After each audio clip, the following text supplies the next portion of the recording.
Now this exercise is a highly impractical stroke that you're never ever going to use, but it's a cool one to show off in front of your friends, and also it helps you with your blade awareness and probably your balance as well.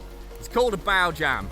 So get in your speed to move forwards, start the turn, and then jam the paddle in, whoa, and it'll turn you.